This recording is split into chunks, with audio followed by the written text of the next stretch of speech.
टुकड़े कराए थे और 2 टुकड़े करा के जिन्ना अपना हिस्सा ले गए हैं, जिन्ना की जितनी औलादे हैं ना वो अपना हिस्सा जाकर के पाकिस्तान में ले, हिंदुस्तान में उनका कोई हिस्सा नहीं है।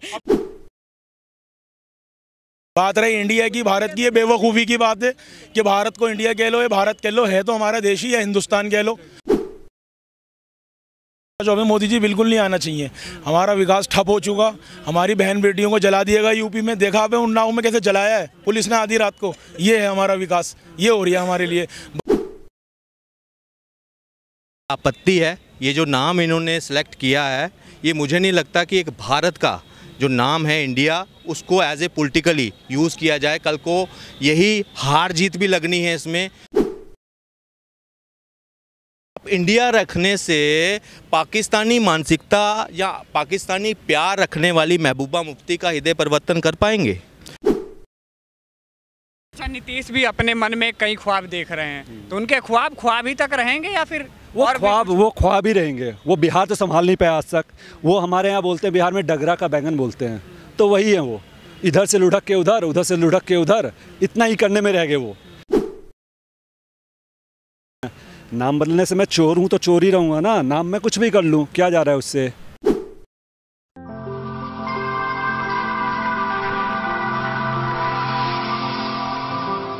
इंडिया अभी चला है, वो 2024 के चुनाव में किस तरीके से प्रभावी हो? कोई प्रभाव नहीं होगा। जैसे 14 में हुआ था, 19 में हुआ था, वैसे 24 में होगा। हैं तो एक ही है ना, जो विपक्षी जो अलायंस बना है, पहले भी बहुत नामों से आए हुए हैं। नाम बदलने से मैं चोर हूँ तो चोर ही रहूँगा ना, नाम मैं कुछ भी कर लूँ, क्या जा रहा है उससे। लेकिन सारी राजनीतिक पार्टियों का एकजुट होना कहीं ना कहीं ये बीजेपी पर एक दबाव बना रहा है। कोई एकजुट नहीं हो रहा। सारे क्या हैं, अपने बोलते हैं ना, बंदर के भाग से। हमारे यहाँ बिहार का हूँ मैं, तो वहाँ पे बोलते हैं छीका फूटना। तो बंदर वो लगे हुए हैं, ग्रुप में लगे हुए हैं। कहीं किसी का अभी कुर्सी मान लिए ये होने वाला नहीं है। मैं एक हाइपोथेटिकल बात बोलता हूँ, यदि मान लो कल को ये जीत भी गए, ठीक है, तो ये होने वाला है कुर्सी का जो है बैठने वाला, वो हाथ रखने वाला वो कोई और लेके जा रहा है, उसका पैडल कोई और लेके जा रहा है, ऊपर वाला कोई और, नीचे वाला कोई और। तो ये ऐसे भी नहीं जीतने वाले और ना ये होने वाला है, ठीक है, ये नहीं जीतने वाले। इंडिया नाम है, ये नाम कहीं ना कहीं लोगों को अपने ओर आकर्षित करता है। ये नाम चलेगा या फिर काम चलेगा? इंडिया बोलने से इंडिया को प्रतिनिधित्व ये नहीं करने लग जाएंगे ना। इंडिया मीन्स हमारा देश, हमारा भारत है, आर्यावर्त है। आप इसको बहुत सारे नामों से जानते हैं हम, ठीक है, लेकिन इंडिया रखने सिर्फ इंडिया का प्रतिनिधित्व तो ये नहीं, वर्ल्ड में जाके कहीं इंटरनेशनल फोरम पे ये इंडिया के ग्रुप, ये जो अलायंस बनी है, ये तो रिप्रेजेंट नहीं करने लग जाएंगे, ठीक है। तो इंडिया जो इन्होंने नाम रखा है, ये बहरूपिया है कि ये लोग बोले कि इंडिया को यदि इसका अपोज करेंगे तो ये लोग ये दिखाने की कोशिश करेंगे कि ये लोग देश को अपोज कर रहे हैं, ठीक है। लेकिन वैसा कुछ होने नहीं वाला। जनता सब जानती है, जनता को सब पता है कि ये सारे वही लोग हैं, सारे वही भ्रष्टाचार में लिप्त लोग। जो ये इंडिया का नाम दिया, इसमें कौन है? PDP है। उसमें महबूबा मुफ्ती क्या बोलती थी कि जब 370 हटाया गया तो तिरंगे को कंधे देने वाला कोई नहीं मिलेगा। तो वैसे लोगों के साथ आपने इंडिया बना लिया, आश्चर्य की बात है। अब वैसे लोगों के साथ इंडिया बना के आप सोच रहे हो आप जीत जाओगे, तो बेवकूफ़ नहीं है ना भाई। जनता सब जानती है, सबको पता है, कुछ नहीं होने वाला इनका। लेकिन अगर बात की जाए राहुल गांधी की भारत जोड़ो यात्रा की, उसका भी प्रभाव कर्नाटका में दिखा। उसके बाद से सारी पार्टियां एक के बाद एक जुड़ रही हैं, ये क्या षड्यंत्र? मैं तो बोलता हूं भैया, उनको तो ये डिक्लेयर, यदि इतने ही राहुल गांधी इफेक्टिव थे, मेरे हिसाब से तो नहीं थे। कर्नाटक में कुछ अलग ही मुद्दा था, वहाँ पे लोकल मुद्दा था। यदि इतने ही इफेक्टिव राहुल गांधी थे तो उनको ये विपक्ष जो अलायंस बना है, तो ये इन्होंने क्यों नहीं उनको PM का कैंडिडेट घोषित कर दे? फिर तो बहुत अच्छा है हमारे लिए। फिर तो एक पता भी लग जाए भाई राहुल गांधी उनका प्रतिनिधित्व कर रहे हैं PM कैंडिडेट के लिए, कर दे। मेरा सुझाव है उनके लिए, करे, वो करके देखे। बहुत इतने स्ट्रांग हो गए हैं। प्रधानमंत्री के दावेदार नहीं मानते। अरे भैया, उसमें प्रधानमंत्री की बात कर रहे हो, उसमें प्रधानमंत्री कितने दावेदार हैं? नीतीश कुमार भैया, वो अपने आप को भीष्म पितामह मानते हैं। मैं बिहार से हूँ, बिहार का उनका क्या राज अभी चल रहा है, क्या वहाँ पे वो चल रहा है, क्या बोलते हैं, भ्रष्टाचार, और वहाँ पे क्या जंगल राज चल रहा है, वो मैं जानता हूँ, ठीक है। दूसरे और आप जो ममता बनर्जी को देख लो, वो खुद PM कैंडिडेट के दावेदार। अपने केजरीवाल साहब हैं, राहुल गांधी तो है ही हैं। कट्टर ईमानदार बता अरे भैया, कट्टर ईमानदार 2012 में जब यहाँ पे अन्ना आंदोलन में वो उन्होंने किसके अगेंस्ट स्टार्ट किया था अन्ना आंदोलन? यही कांग्रेस के खिलाफ। इन्हीं को वो पानी पी के रोड पे गाली दे रहे थे। मैं साक्षी हूँ उसका कि मैं रामलीला मैदान बोल लो, अपना जेल बोल लो, ये अपना कौन सा है, तिहाड़ जेल। तिहाड़ में अन्ना ये गए, अरविंद सिसोदिया जो भी गए वहाँ तक, मैं सब जगह जंतर मंतर बोल लो, सब जगह गया, सब जगह इनका जो असर जो इन्होंने जो राजनीति में उस समय जो डाउन गया ना, वो अभी तक नहीं उभर पाया। उन्होंने जो इनके खिलाफ जो इतने अभद्र नारे लगाए, जो इन्हीं माँ बेटों के खिलाफ, इन्हीं पार्टियों के खिलाफ, इन्हीं लोगों के खिलाफ, लालू को वो पी का पानी कोसते थे, इसी मुलायम को कोसते थे, सबके साथ फिर आप इकट्ठे हो गए, तो कौन सा ईमानदार भाई, कौन ईमानदार है फिर? पहले जो राजनीतिक पार्टियां थी एक के ऊपर एक आरोप लगा रही थी, कोई किसी को भ्रष्टाचार कोई कह रहा था, तो कोई किसी को चारा घोटाले में वाले मुद्दे पे निशाना साध रहा था, लेकिन अचानक से सब एक हो गए। इसके पीछे की बड़ी वजह क्या है कि क्या पीएम मोदी को फिर से कुर्सी से हटा देना है? हाँ, उनका असल मुद्दा यही है, पीएम मोदी को हटाना। उनको ये नहीं पता कि पीएम मोदी जो हमारे विश्व पटल पे देश को इतना आगे ले जा रहे हैं, ठीक है, इकोनॉमी जो वर्ल्ड की इकोनॉमी अभी बहुत चरमराई हुई है ड्यू टू यूक्रेन और रशिया वार, ठीक है। आप इन्फ्लेशन देखो तो हर यूरोपियन कंट्री में, अमेरिका में इवन वहाँ पे बहुत ज़्यादा इन्फ्लेशन रेट है, उसमें इंडिया कंट्रोल किया हुआ है, सब कुछ अच्छे से चल रहा है। वर्ल्ड में फास्टेस्ट ग्रोइंग इकोनॉमी हमारी है, जीडीपी बहुत अच्छे से चल रही है और इन्फ्लेशन भी कंट्रोल में है, सब कुछ है। फॉरेन रिजर्व इंडेक्स भी यहाँ पे रिजर्व भी अच्छा है, सब कुछ अच्छा चल रहा है। इकोनॉमी हमारी 10 से जो छोड़ के गए थे 2014 में, अभी 5 पे स्ट्रॉन्गेस्ट इकोनॉमी में से काउंट होती है। फिर भी इनको क्यों फिर ऐसे लोगों कोई चाहे हम जनता के तहत हम चाहें कि हम ऐसे मोदी को हटाएं। उनका टारगेट ये है कि मोदी को हटाओ, चूँकि उन पर करप्शन उन्होंने किया हुआ, आज न कल उनको जेल जाना है, तो बोले भैया चलो सब इकट्ठे होंगे तो कम से कम ये होगा कि भाई एक उनको थोड़ा सा ढाढ़स बंधेगा कि भाई चलो जेल जाने से रुक सकते हैं, शायद आंदोलन करेंगे, फिर जो भी है उनका जो भी उनका प्रोग्राम है। तो नफरत की बाजार में मोहब्बत की दुकान, ये 24 में दुकान कहने तक रह जाएगी या फिर लोगों के बीच भी आएगी? कोई नहीं, कुछ नहीं होने वाला। इनकी मोहब्बत की दुकान, इनकी दादी जी वो इमरजेंसी में भी इन्होंने बहुत मोहब्बत फैलाई थी, वो लोगों को, हमारे माता पिता जो बड़े बुजुर्ग हैं वो बताते हैं। इन्होंने नसबंदी पकड़ के लोगों का कर दिया, लोग उसमें कितने मरे, कितने पत्रकारों को अंदर डाला, कितने एडमिनिस्ट्रेशन के लोगों को अंदर डाला, क्या नहीं किया इन्होंने, अत्याचार कितने नहीं किए देश पर। तो और ये मोहब्बत की दुकान उन्हीं के तो है ना, उन्हीं के घर के लोग हैं ना, तो वो मोहब्बत की दुकान वो बोलने की बातें हैं सिर्फ सारी। यानी गांधी सरनेम और इंडिया जो है इस बार कहीं ना कहीं ये चुनाव के दौर में बिखरता हुआ और पीछे छूटता हुआ, वो बिखरे हुए ही है, वो सिर्फ सांत्वना दे रहे हैं अपने आप को। मैं बोलता हूँ कि इसके अपने युवराज जो है ना, पार्टी का अलायंस का नाम इंडिया रख लिया, तो अपने युवराज का भी नाम भी पीएम रख दे, ताकि उनको उनको प्रधानमंत्री बनने का जो उनका जो लालसा है ना, वो इसी बहाने पूरा हो जाए कम से कम। हाँ, इंडिया का पीएम नाम रख ले बस, बनने तो नहीं वाले, कि जनता नहीं बनने देने वाली उनको। उनके जो मीन्स क्या बोले, उनकी नॉलेज और थॉट प्रोसेस उनका जो इतना अपर लेवल का है, वो सब जनता को, आम जनता को पता है। वो कहाँ जाके एमओयू जब स्टैंड ऑफ हुआ होता है हमारे बॉर्डर पे, तो वो चाइना से एमओयू करने के लिए बैठे होते हैं और बहुत सारी अपशब्द बातें, उलझुल बातें करते हैं। तो वैसे बंदों को कौन पीएम बनाना चाहेगा, आप बताओ। अच्छा, चाचा नीतीश भी अपने मन में कई ख्वाब देख रहे हैं, तो उनके ख्वाब ही तक रहेंगे या फिर वो ख्वाब ही रहेंगे? वो बिहार तो संभाल नहीं पाया आज तक।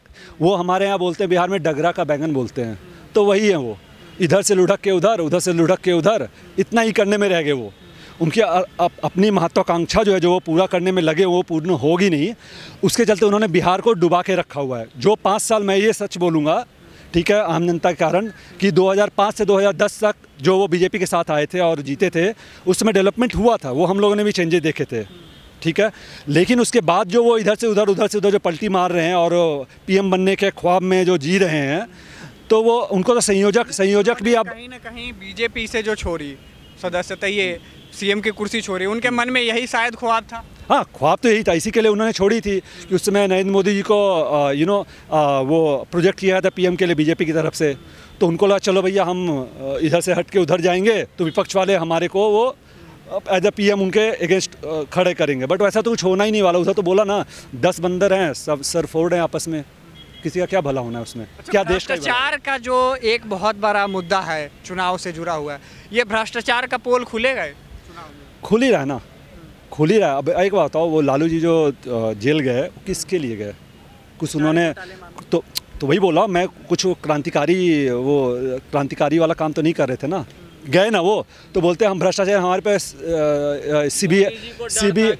सीबीआई बोलते हैं और ये छोड़ दिया हमारे ऊपर। भैया वो तो कांग्रेस ने ही, अगर लालू यादव बाहर रहेंगे तो मोदी जी के लिए खतरा पैदा कर। अरे कुछ नहीं था भैया, वो बंदा बिहार को नहीं संभाल पाए। वो लोग 30-35 साल से बिहार का बंटा धार करके रखा हुआ है। हम जो आज बाहर भटक रहे हैं बिहार से बाहर, हम बिहार में भी तो काम कर सकते थे ना, रह सकते थे ना, क्यों भटक रहे हैं? वहाँ पे रोजगार ना कुछ, वहाँ पे सिर्फ गुंडागर्दी, इन लोगों का वही चलता है, शासन, अपना शासन चल रहा है भैया। अच्छा, ये जो कांग्रेस की बैठक थी उससे अखिलेश यादव अचानक से मीटिंग से बाहर आए। हाँ, तो मैं वही बोला ना, सबको मतलब उनको भी तो, वो भी तो पीएम कैंडिडेट है ना भाई। अच्छा। उनके पिताजी भी कभी बनने वाले थे एक जमाने में। देश में कितने पीएम बनेंगे भैया? वो अब क्या बोलूँ मैं उनके लिए, वो ऐसा भी एक्सपेक्ट कर सकते हो, कल को वो जीत गए तो बोलेंगे भैया, ऐसे उप मुख्यमंत्री होते हैं ना राज्य में, 1-2 बना दिए साथ में मुख्यमंत्री के साथ, वो कल को बोलेंगे 10 चेयर लगाओ, 10 पीएम बनाओ। उनका कोई ठिकाना नहीं है, इसीलिए बोल रहा हूँ, उन पर भरोसा कोई जनता नहीं कर रही है। आपस में वो जितना जो पकाना है खाना, खिचड़ी पकाना है पका रहे हैं, कोई दिक्कत नहीं है। पार्टियां कह रही हैं कि बिहार में जो बैठक हुई सारी पार्टियों का, इसके बाद जो दूसरी बैठक हुई उसका असर इस तरीके से बीजेपी पे पड़ा कि तुरंत बीजेपी को इमरजेंसी बैठक बुलाई। नहीं, ये कोई इमरजेंसी बैठक नहीं थी। यदि आपको पता हो तो एनडीए को जो क्रिएशन हुआ था एनडीए का, वो 1998 में हुआ था, और उसके 25 साल अभी पूरे हुए। जो बैठक जिस दिन हुआ है, कल परसों हुआ है, तो सेम डे पे वो 25 साल उन्होंने 25 साल पे वो बैठक होनी थी। वो ऐसा नहीं उनके डर से, वो तो ऐसा ही प्रायोजित करेंगे, वैसा कुछ मुद्दा नहीं है। जो इंडिया वर्सेस एनडीए चल रहा है वो 2024 के चुनाव में किस तरीके से सक्रिय हो पाएगा? देखिए, सक्रिय होने की बात बाद में है, पहले तो मेरी आपत्ति है ये जो नाम इन्होंने सेलेक्ट किया है, ये मुझे नहीं लगता कि एक भारत का जो नाम है इंडिया, उसको एज ए पॉलिटिकली यूज़ किया जाए। कल को यही हार जीत भी लगनी है इसमें, तो मैं क्या, कोई आप जैसे कोई भी लोग ये नहीं कभी सुनना चाहेगा कि इंडिया हार गया, ना मैं सुनना चाहूँगा ना आप सुनना चाहेंगे। तो ये एक पॉलिटिकली स्टंट बनाने की कोशिश की थी। मैं कहता हूँ जो लॉ नोइंग पर्सन है, इस पे जो भी अपनी, मेरा आपत्ति है इस नाम के ऊपर, इस पे लीगली अगर एक्शन हो सके पूरे विपक्ष के ऊपर, जो इन्होंने नाम सेलेक्ट किया है, इस पे कानूनी तौर पर जो भी कार्रवाई हो सके पहले तो वो की जाए। दूसरी बात कहूँगी कि इससे असर होगा या नहीं होगा। मैं आपको कहता हूँ, इंडिया नाम है वो कहीं ना कहीं लोगों को एक तरीके से कनेक्ट करने का काम करे। देखिए, कनेक्ट कैसे करेगा? आप इंडिया रखने से पाकिस्तानी मानसिकता या पाकिस्तानी प्यार रखने वाली महबूबा मुफ्ती का हृदय परिवर्तन कर पाएंगे? जो हर वक्त ये नारा लगाते थे कि पाकिस्तान से बात करो, अभी तक उसका पाकिस्तान प्रेम नहीं गया है, और ये अपने आप को इंडिया के आड़ में वो अपने आप को राष्ट्रवादी बना रहे हैं, जिनकी सुबह ही पाकिस्तान, शाम पाकिस्तान।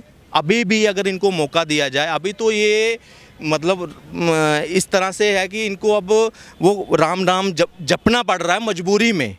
समझ आई बात? ये जो मंदिर में भटकने की कोशिश की जा रही है। मगर मैं एक चीज़ पूछता हूँ, आज ये अगर विपक्ष में 26 दलों के साथ अगर उमर अब्दुल्ला और महबूबा मुफ्ती भी वहाँ बैठी है, तो इनका एजेंडा क्या है? आम आदमी का एजेंडा था कि अध्यादेश पर उनका साथ दिया जाए, उस पर तो मान गए वो।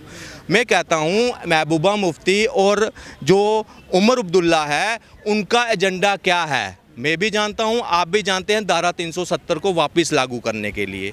अब प्रश्न उठता है जनता के लिए, क्या वो धारा 370 वापस लागू करने के लिए इस इंडिया का समर्थन करेंगे, या इस नए भारत को बनाने वाले, इस मजबूत भारत को बनाने वाले नरेंद्र मोदी के साथ खड़े होंगे? ये प्रश्न मेरा आपके लिए है, जो आपके दर्शक देख रहे हैं उनके लिए है। इंडिया का समर्थन करना मतलब एक एजेंडा वो भी है कि धारा 370 वापस बहाल करना।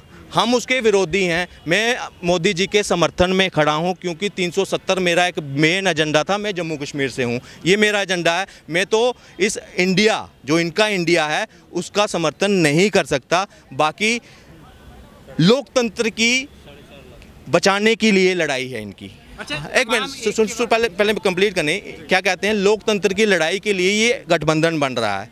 मैं कहता हूँ, क्या ममता बनर्जी का जो लोकतंत्र है, जिसमें कांग्रेसियों की भी हत्या हो रही है, क्या आज वो खतरे में नहीं है? आज कांग्रेस जो है, देश की तो छोड़िए, अपने कार्यकर्ताओं की सगी नहीं रही।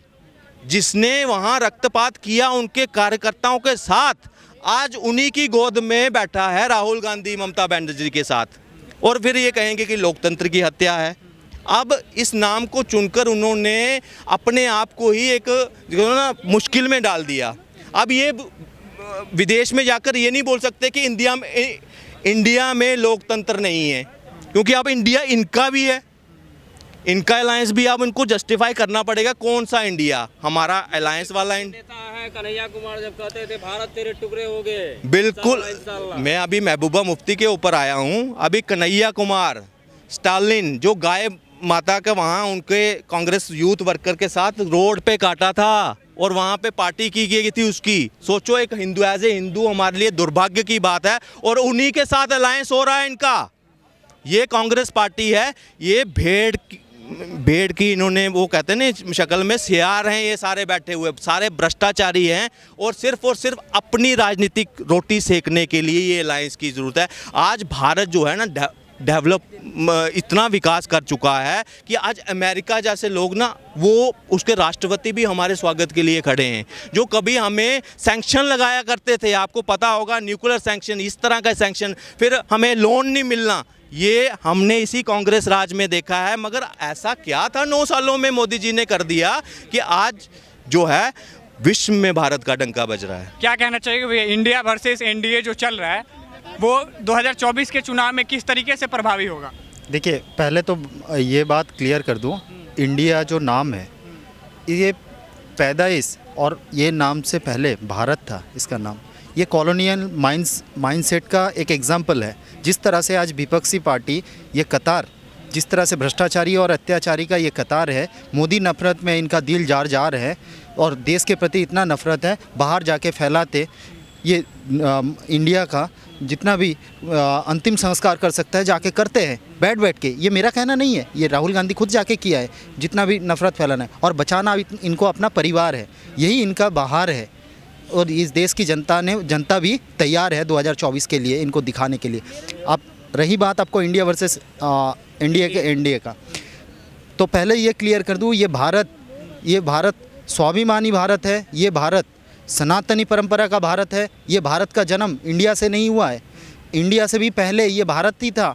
ये कॉलोनियल माइंडसेट का एक एग्जाम्पल है। जिस तरह से ये कुछ चुनिंदा पॉलिटिकल पार्टीज जिस तरह से कॉलोनियल माइंडसेट को इन्होंने पैदाइशी से लेकर अब तक को बढ़ावा दे रहे हैं और माननीय नरेंद्र मोदी जी का नेतृत्व में और एनडीए गवर्नमेंट का नेतृत्व में जिस तरह से ये कॉलोनियल माइंडसेट को ख़त्म करने का, कुछ दिन पहले लाल किले का प्राचीर से 15 अगस्त को आपने सुना था कि उसमें ये भी था, उसमें एक प्रण में ये भी था कि हम कॉलोनियल माइंडसेट को ख़त्म करेंगे। तो ये कॉलोनियल माइंडसेट की कौन बहन कर रहा है? गठबंधन होना, क्या ये भाजपा पे कहीं ना कहीं प्रभाव डालेगा? देखिए, भाजपा पे ना ही कोई प्रभाव आएगा। हम अकेले चल पड़ा थे और भीड़ मिलता गया और काफिला बनता गया, ये हालत हुआ है। तो भाजपा कभी 2 में थे, हम कभी 2 में से आज निकल के 300 प्लस सीट लाए हैं, तो हम अकेले ही चल पड़े थे। लेकिन भीड़ में जो विकास का मॉडल है और जिस तरह से आज गली से लेकर ग्लोबल तक जिस तरह से इस मॉडल का चर्चा है, आज गली से हमारा मेन मुद्दा मोटो ये रहा अंत्योदय का विकास, और ग्लोबल में किस तरह से आज ये फैला है। आप क्या कहना चाहिए? मैं कहने का 2024 मोदी जी बिल्कुल नहीं आना चाहिए। हमारा विकास ठप हो चुका, हमारी बहन बेटियों को जला दिएगा यूपी में। देखा आपने उन्नाव में कैसे जलाया है पुलिस ने आधी रात को। ये है हमारा विकास, ये हो रही है हमारे लिए। बात रही इंडिया की, भारत की, ये बेवकूफ़ी की बात है कि भारत को इंडिया कह लो, ये भारत कह लो, है तो हमारा देश ही है, हिंदुस्तान कह लो। आर्यव्रत भी कहते थे कभी, ये बेवकूफ़ी की बात है। ये सनातन धर्म जो है हम इसकी इज्जत करते हैं, या और भी धर्म है उनकी भी इज्जत होना चाहिए। ये सबका मुल्क है, किसी एक का नहीं है। सभी का खून शामिल है यहाँ की मिट्टी में, किसी के बाप का हिंदुस्तान नहीं है। ये सबसे बड़ा डायलॉग। माता जी, आप क्या सुनिए, किसी का बाप का भी नहीं है तो किसी का और किसी औरंगजेब का नाजायज औलाद की अब्बू का भी नहीं है। ये बात हमारा पूर्वज का है। देखो नाजायज औलाद अब्बू, बाजायज औलाद टोपी 72 हूर, ये जहालत है, ये बेवकूफ़ी है। यहाँ बात होगी कानून की, नागरिकों की। अभी आपने बोला कि जो है वहाँ पे जो है उन्नाव में लड़की जला दी गई। मैं मुस्लिम हूँ या नहीं इनको नहीं पता। इन्होंने 1 मिनट में पाकिस्तान अंदाजा लगा लिया, मुसलमान है पाकिस्तान। वो बोला पाकिस्तान के बाप का नहीं है, वो बोला किसी के नाजायज अब्बू का नहीं है। अबे जाहिलो, ये मुल्क वो है जिस मुल्क के लिए हमने मट्टी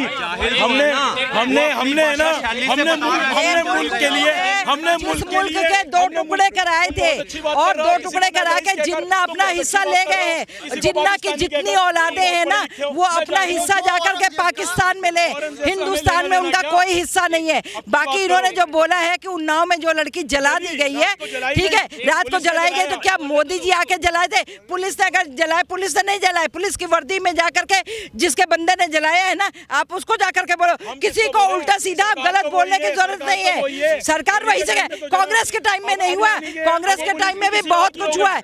आज कम से कम बोला, मैं उसका शालीनता और संवैधानिक जवाब, भाई साहब आपका संवैधानिक जवाब देता हूँ। पहले इनको बताओ, ये बात सत्य है कि हिंदू मुसलमान दोनों ने मिलकर के देश को आज़ादी दिलाई, परंतु जैसे ही आज़ादी मिला मुसलमानों ने अपना शेयर ले लिया। एक मिनट सारा मेरा सुन लीजिए, मुसलमान चले गए, वो चले गए, उसका भी जवाब दे रहा हूँ। एक मिनट, अब वो नहीं है, मैं जवाब दे रहा हूँ। आप हमारे हैं, सुनिए, आप हमारे हैं, लेकिन सुनिए, मेरी बात सुन लीजिए, मेरी बात सुन लीजिए, पूरा सुनने दो और उसके बाद जवाब देना। दोनों ने मिलकर जंग लड़ी, ये सत्य है, 1857 की लड़ाई। लेकिन जैसे आज़ादी सामने आया, देश के मुसलमान जो 17% थे, 34% ज़मीन काट करके 3 इस्लामिक स्टेट बनाया, पाकिस्तान, बांग्लादेश और अफ़गानिस्तान। भाई हमसे बिछड़ गया, वो भी हमारे भाई थे। अब कहने वाला ये कहेगा कि हिंदू मुसलमान दोनों का ही इस देश के नींव में था, तो था, लेकिन तुमने बंटवारा ले लिया था, पहला। दूसरा ले लिया गया था। दूसरी बात, फिर जब भारत, एक मिनट, इस जमीन की बात हो रही है, अब इस जमीन का जवाब दे रहा हूँ। इसी जमीन में जब वोट हुआ तो जितने भी मुस्लिम आरक्षित सीट थे सब में मुस्लिम लीग जीता। जिन निकाला इस देश के मुसलमानों ने। एक मिनट, उत्तर प्रदेश से मुस्लिम लीग, बिहार से मुस्लिम लीग, मद्रास से मुस्लिम लीग, सेंट्रल से मुस्लिम लीग, मध्य प्रदेश से मुस्लिम लीग, सारे पेटी से मुस्लिम लीग निकला। हाँ, ओवैसी ठीक बोलता है, तेलंगाना में इलेक्शन नहीं हुआ था, वो मेरा भाई है, उसने नहीं वोट किया था मुस्लिम लोग के लिए, क्योंकि वहाँ वोट हो ही नहीं सकता था, वहाँ निजाम का शासन था। ओवैसी मेरा भाई है, उसके बाप ने वोट नहीं दिया था, लेकिन जिसके बाप ने वोट दिया था मुस्लिम लीग को, वो मेरा नहीं है। वर्सेस एनडीए को लेकर लोगों से बातचीत की। इसके साथ ही क्या इंडिया जो है वो लोगों के मन में एक बार फिर से उभर के आएगा? इसके साथ ही जो एनडीए है वो पहले से ही लोगों के मन में असरदार चेहरा दिख रहा है, लेकिन सबसे बड़ी बात ये है कि सब्र करना ज़रूरी है लोगों को, और देखना है कि परिणाम किस तरीके से होगा। तमाम चीज़ों को ऐसे ही हम लोगों के बीच रखेंगे और आपसे रूबरू कराएंगे और भी लोगों से बातचीत करेंगे और आप तक पहुँचाएँगे। धन्यवाद। फेडरल भारत यूट्यूब चैनल को लाइक और सब्सक्राइब करें और बेल आइकन दबाकर लेटेस्ट अपडेट पाएं।